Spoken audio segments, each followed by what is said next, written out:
안녕하세요. 저는 50대 여자입니다. 제 인생에 대해서 말씀드리자면 참 할 말이 많습니다. 팔자가 꼬여도 이렇게 꼬여도 되나 싶을 정도예요. 저는 40대 때 남편과 이혼을 했습니다. 요즘이야 뭐 이혼이 경악할 정도로 놀랄 일도 아니고 흠도 아니라고 말하는 분들이 있지만 제가 이혼할 적에는 주변에서 이혼을 하는 사람이 없어서 그런지 참 시선이 안 좋더라고요. 본인들 남편에게 상간녀가 생겼다 치면 다저부터 의심하고 우리 딸한테는 이혼녀 자식이라고 수군거리고 정말 살기 싫었어요. 제가 살던 동네가 워낙 작은 곳이었고 사람들 자체도 보수적이어서 더 그랬던 것 같네요. 그래도 저는 그런 시선에도 불구하고 이혼을 후회하지는 않았어요. 남편이었던 그 인간은 정말 구제불능이었으니까요. 술, 도박, 여자 이 세 가지로 저를 너무 고통스럽게 했어요. 이런 인간이 뭐가 좋다고 결혼했는지 이혼은 후회 안 하지만 결혼만큼은 정말 후회가 되네요. 결국 남편은 다른 여자에게 붙어먹고 말았어요. 그 여자가 아내와 딸을 버릴 만큼 좋았나 보죠. 둘이 동네에서 팔짱 끼고 다니는 걸 본 이후로 정말 미련 없이 이혼 서류에 도장을 찍어줬네요. 첫 결혼에 학을 떼서 그런지 그 이후로는 두 번째 결혼이니 연애니 이런 생각이 전혀 안 들더라고요. 오히려 혼자 사는 게 편했어요. 저는 딸에게도 능력만 있으면 혼자 사는 것도 나쁘지 않다고 말하곤 했습니다.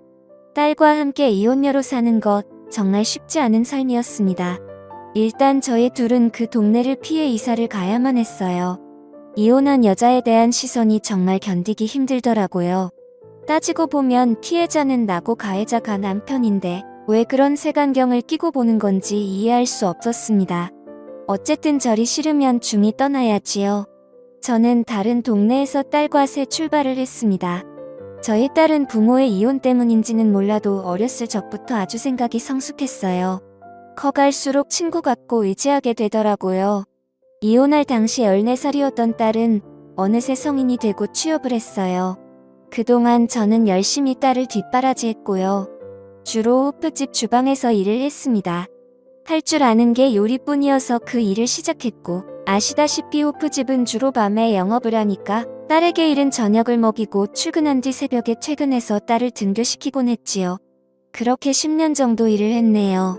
딸이 첫 월급을 통째로 봉투에 담아 저에게 줬을 때 어찌나 눈물이 나던지요. 그 감정은 정말 정확하게 표현할 순 없지만 여태껏 남편 없이 혼자 딸을 키운 것에 대한 뿌듯함과 서러움이 섞였던 것 같네요. 인생 잘 살았다고 생각했어요. 비록 실패한 결혼이었지만 보물같이 귀한 딸을 얻었잖아요. 딸은 저에게 조심스럽게 엄마는 애인이 없냐고 물어보더라고요. 없다고 했더니 그래도 외로움을 나눌 사람 한 명 정도는 만나보는 게 어떻겠냐고 그러더라고요. 엄마 걱정해주는 거야. 어릴 땐 엄마가 다른 남자 만나는 게 싫었는데 이젠 여자로서 엄마를 생각하니까 외로울 것 같아. 기회되면 남자도 만나고 그래. 됐다. 이제 남자라면 지긋지긋해. 제 딸이 어느새 엄마의 외로움을 걱정한 아이가 되었다니 세월 참 빠르죠. 딸은 저에게 이제 일을 좀 쉬라고 하더라고요. 제가 온몸에 파스를 붙이고 다니니 걱정이 되었나 봅니다. 저도 나이 50을 훌쩍 넘어가니 온몸에서 신호가 오더라고요. 손목이 너무 아프고 어깨도 가끔 죽을 듯이 아팠어요. 아무래도 여태껏 써온 몸이 낡았으니 그만 쓰라고 아우성을 치는 것 같더라고요. 병원에서 물리치료를 몇 번 받아봤지만 크게 나아지지 않아서 저는 지인들의 추천으로 한의원에 찾아갔어요. 동네에서 나름 유명한 한의원인데 꽤 오래 운영했다고 하더라고요. 원장에게 진료를 받았는데 참 인상이 좋더라고요. 저와 비슷한 나이대로 보이는데 참 단정한 외모를 가지고 있더라고요. 그날 진료를 받고 침을 맞고 돌아오는데 정말 신기하게 병원에 갔던 것보다 몸이 개운하더라고요. 오길 잘했다고 생각했죠. 동네 어르신들 보면 주기적으로 한의원에 가서 침을 맞으시던데 그 이유를 알겠더라고요. 저는 그 이후로 몇 번 더 한의원에 갔습니다. 그러다 보니 한의원 원장과 어느 정도 친숙해졌죠. 어디 사는지 나이는 몇인지 이것저것 알게 되었습니다. 저보다 4살이 많더라고요. 어느 날 원장은 진료를 마치고 저에게 단골이시니 체질을 점검해주겠다며 이것저것 물어보더라고요. 어떤 음식이 안 맞고 어떤 음식이 맞는지 그리고 어떤 장기가 약하고 강한지 체질마다 다르다며 저에게 식단을 짜주겠다고 하더라고요. 그리고 슬며시 저에게 따로 연락을 해도 되냐고 물어보더라고요. 저는 거절했습니다. 아내와 자식이 있는 분과 사적으로 연락을 하고 싶진 않네요. 여태껏 혼자 애 키우면서 그런 오해 많이 받았거든요. 그냥 침이나 맞으러 오겠습니다. 저도 혼자입니다. 이혼한 지 꽤 됐고요. 조금 의외였어요. 딱 보면 단정하고 깔끔해서 분명 아내가 있을 것 같았거든요. 혼자 사는데 저렇게 깔끔하게 다니는 사람을 본 적이 없었어요. 원장은 그 후로 저에게 체질에 맞는 식단을 보내주었어요. 저는 그냥 그 문자를 보고 답장도 안 했죠. 일주일 넘게 정성껏 식단을 보내주는 그 사람의 나중에는 미안한 생각이 들더라고요. 내가 뭐라고 이 사람을 거절하다. 이런 생각도 솔직히 들었고요. 그냥 친구가 필요한 것일 수도 있겠다 싶더라고요. 혼자 사는 건 정말 외로우니까요. 그래서 저는 그 사람의 저녁 식사 제안을 받아들였습니다. 동네에 친구가 있으니까 좋더라고요. 여태껏 저는 사람들과 잘 어울리지 못했어요. 일하는 시간대도 안 맞았을 뿐더러 저의 상황 때문인지 몰라도 저 스스로 관계를 피하고 있었어요. 오랜만에 사람과 이야기하면서 배를 잡고 웃었네요. 이게 정말 얼마만인지 생각보다 저랑 잘 통하더라고요. 그리고 이혼을 했다는 공통점이 있으니까 서로를 잘 이해하게 되더라고요.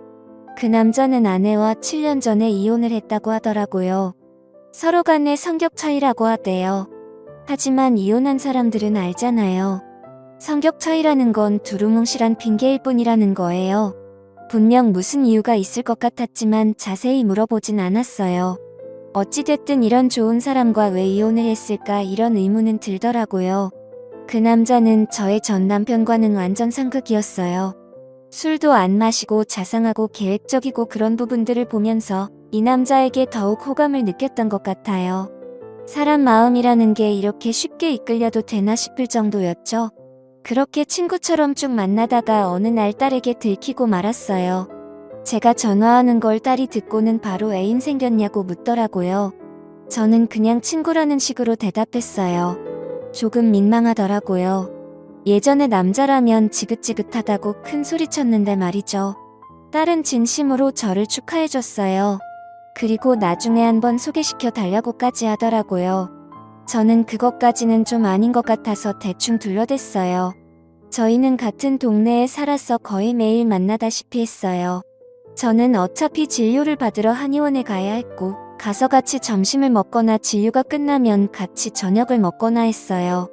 그 사람 집에 한번 가봤는데 어찌나 깔끔하게 잘 해놓던지 사실은 사람 집에 가기 전까지만 해도 이 사람이 아내가 있는데 나한테 거짓말을 했을 수도 있겠다 싶었는데 직접 집에 가보니 정말 혼자 살고 있더라고요. 빨래도 잘 정돈해놓고 청소기도 매일 민다고 하더라고요. 저보다 더 깔끔한 것 같더라고요. 그리고 저에게 요리를 해주는데 정말 기쁜 마음으로 받았습니다. 생전 처음 듣는 스페인 음식이라며 볶음밥 같은 걸 해주는데 맛있더라고요. 그걸 어디서 배웠냐고 물었더니 요새는 핸드폰으로 검색만 하면 다 나온다고 하더라고요. 평생 내가 직접 요리해서 먹기만 했어서 그런지 남이 요리를 정성껏 해주니까 감동이더라고요. 그것도 남자가요. 저는 이 남자의 섬세함에 점점 빠져들었어요. 한편으로는 살았더라고요. 이런 연애질을 50대 중반에 시작한 게 너무 아쉽고 청춘이 아까워서요. 그렇게 1년을 쭉 만났어요. 이제는 서로에 대해서 거의 다 안다는 생각이 들더라고요. 1년 정도 지나니까 정말 정이 많이 들었어요.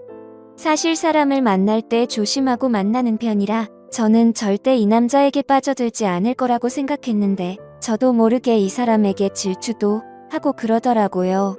저도 제가 모르는 모습을 연애하면서 많이 발견했네요. 결국 저는 그 남자와 함께 제 딸을 만났습니다.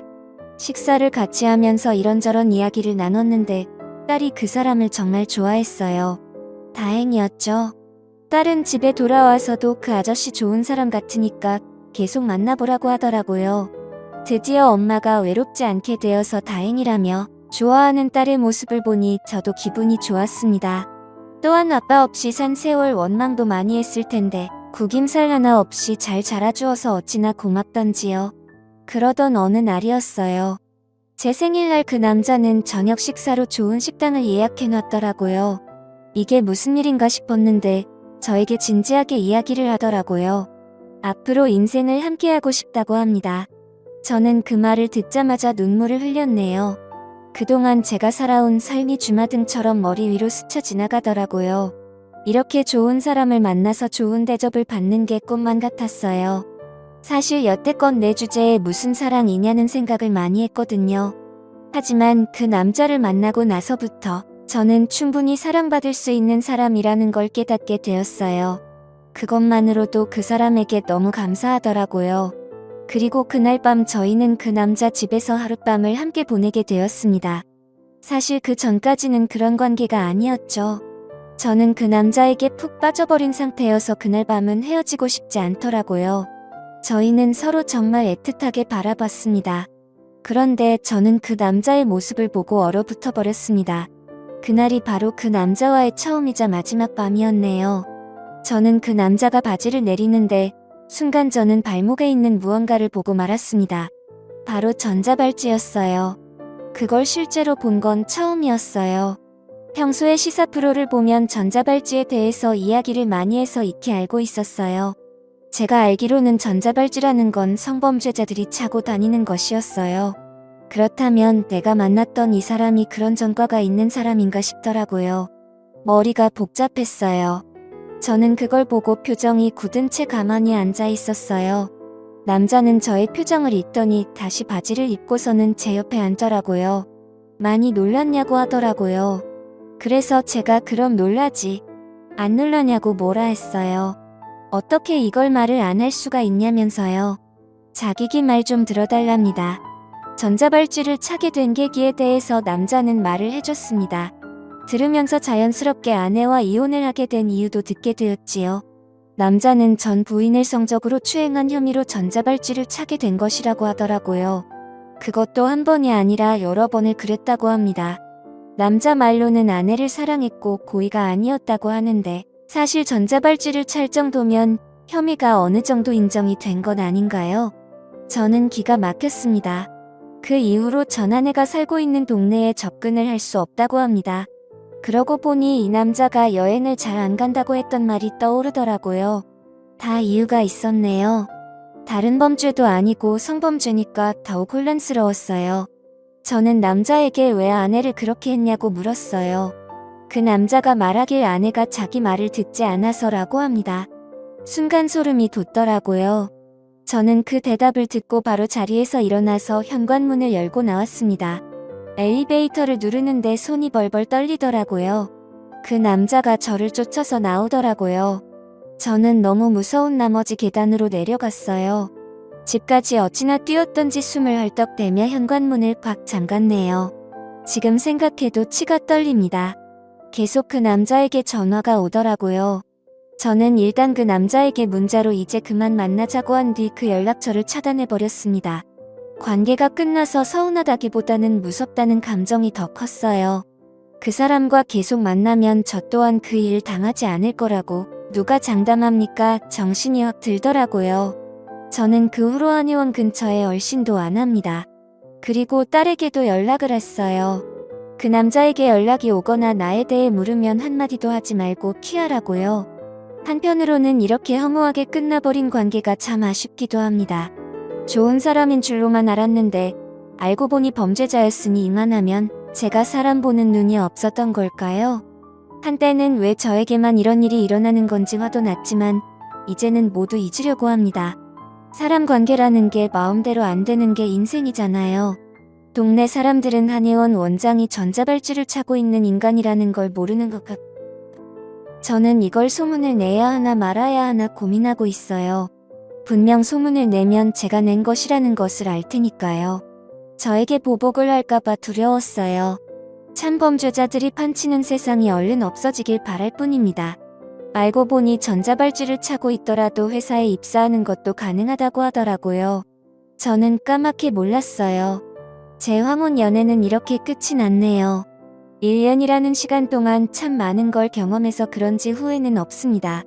지금까지 제 사연을 들어주셔서 감사드립니다. 구독과 좋아요 부탁드려요. 감사합니다.